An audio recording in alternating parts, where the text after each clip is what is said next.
So ayun nga mga boss, no, sa lahat ng mga nagtatanong kung magkano nga ba ang ganitong motorcycle, ito ay nagkakahalaga ng 110,000 pesos kapag kinuha nyo ng cash.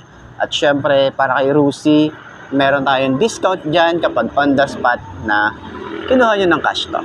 So all good yun. Siguro mga 2,000, pwede na pang uwi, di ba?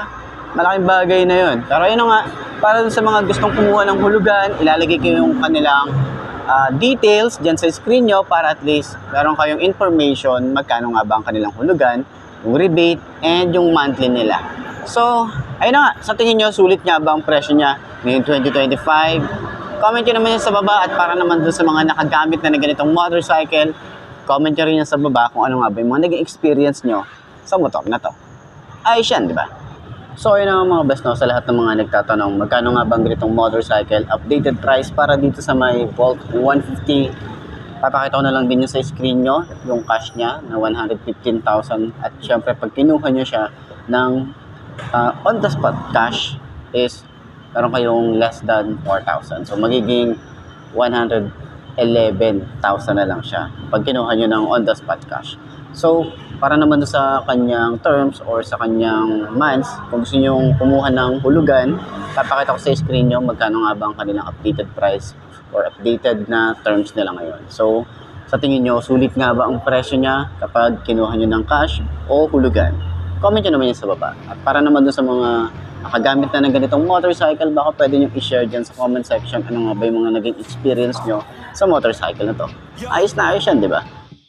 I'm an addict, addicted to being savage. My life is a little graphic, like HBO making magic. I'm rapping to make that passive money coming from traffic. Doing mental gymnastics, I'm fluid and problematic. You losing if you come at me the wrong way. I've come a long way from sipping on Bombay. It's 1942 now, in this loud mouth, sipping hard in the back of a booth, sold out. I can never get enough. Success is like a drug. The money come in, but then I want more stuff. So I gotta work hard, play harder, gotta work smarter.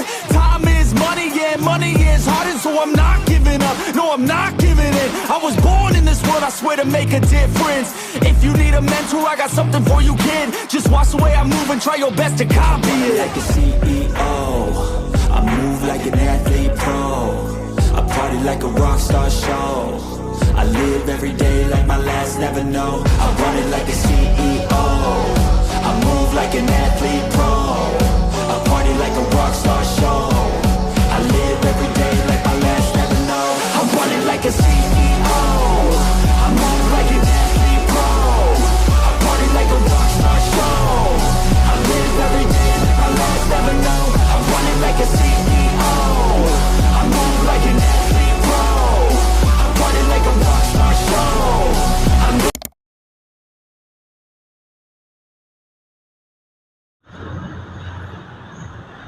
Okay, ngayong 2025, hindi ko alam kung ilan pa yung nilabas na color variant nito. Kasi last time yung una nating nakita yung cyan color, yung black, ngayon yung red naman. Napansin ko lang, wala na silang masyadong nilalabas na kulay yellow. Diba alam nyo naman yan, si Rusi is kulay yellow talaga yung logo nila. Pero kadalasan wala na akong masyadong nakikitang kulay yellow, diba? So ayun na nga, dami ka na namang sat-sat, upuan pa rin natin to para at least lahat na upuan natin. And para ma-check na rin natin kung goods nga ba yung item na to, para kapag punta nyo rito, yung kung paano ko siya ni-review, check nyo din para at least kung tama ba ako or honest ba ako sa inyo o paano ako mag-review, diba? Para at least kayo mismo na upuan nyo and experience nyo. So ayun na nga, last time na upuan na rin natin to, yung kulay brown nito, no, yung brown and black. Ngayon naman puros black na kulay matte finish, pero dito sa side na to meron tayo ritong kulay gray na glossy finish. So upuan pa rin natin. Okay, alam niyo naman ako, inuupuan ko lahat ng mga kulay. At then syempre update price para dito ngayong 2025, makikita niyo sa dulo ng video, di ba? So yan, dito lang yung kanyang windshield, nandun sa kabila, pakita na rin natin mamaya pag sa walk around natin, pero meron yan dito, pero hindi siya adjustable. So sana dito maglagay sila ng adjustable na windshield, pero yung windshield naman kasi neto mataas na siya. Pero kung gusto niyo talaga yung mataas, alam ko meron mga nabibili sa aftermarket na adjustable, di ba? Meron tayong ganun. So, para at least dun sa mga gusto talaga ng sobrang taas ng windshield. So, ayan, 5'2" ang aking height. Sakyan na natin. Ayan. Ayan. So, 5'2" ang aking height. Ganyan ang itsura natin kapag nagra-rides. May mga nakakasalubong na ako na ganito, yung lalo na yung version 1 nito, dito sa amin, yung kulay white. Yun nga, yung isa pa, kulay white, di pa natin nakikita kung meron pa silang nilabas na kulay white. Kasi ito, ano na to 2025 version, ibang decals, ibang looks, or ibang design, okay? So, ayan, sobrang tingkayad talaga. Pero kapag tinayo naman natin siya, magaan na, di ba? Kahit sabihin natin na 142 yung kanyang bigat or 145, di ako sure, lalagay ko na lang din naman dyan, makikita naman niya. Makikita nyo naman yan sa specs natin. Pero yun na, turning radius talaga sobrang lawak nito. Ayan, sobrang lawak niya. Yung shock, ayan ito maganda yung ano nito, maganda yung T-post nito, walang alog, walang lumalagatik, no? Ayan. Sa likod, maganda ayos maganda yung shock, ayan. Tapos ang kagandahan pa rin dito, yung footboard natin, hindi siya madulas kahit may metal part siya, kasi yung plastic na ginamit din dito, hindi siya madulas, may mga design. Ayan. So, maluwag din yung ating OBR kung in case man na mag-aangkas ka, maluwag din, spacious, di ba? Then kung mag-additional ka naman na top box, pwede rito. So yun na nga, sa lahat ng mga gustong kumuha ng ganitong motorcycle, lalagay ko yung contact number ni Kapihan Branch ng Rusi, para at least kung gusto niyo kumuha ng motor na ganito, rekta na kayo sa kanila mag-inquire. Ay siya. Center stand natin, napakagaan na itong i-center stand ayos na, regular shoes. Okay, so ganito yung itsura natin kapag nagra-rides. Sobrang luwag, di ba? Sobrang komportable. Tapos extension ng paa. Kapag medyo nangangalay ka na, yan, pwede mo-extend dyan. Naka-cruiser position tayo rito. Then, kung gusto mo naman ng medyo sporty, ganyan yung itsura natin pag medyo sporty yung ating position. Ayan. So, dali lang din naman yan. So, tayo natin kung gaan ba siya. Ayan.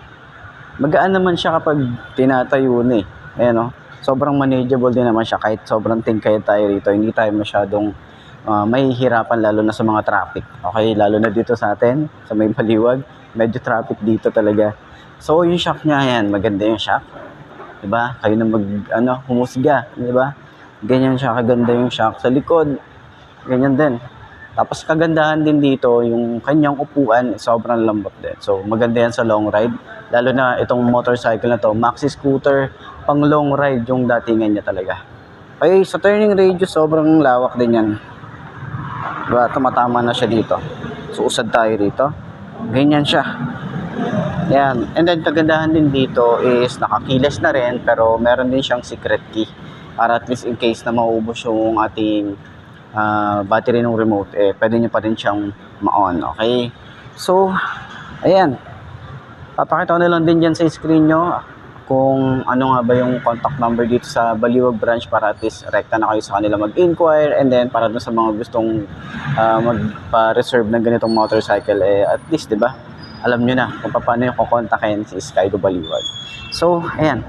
Center stand natin.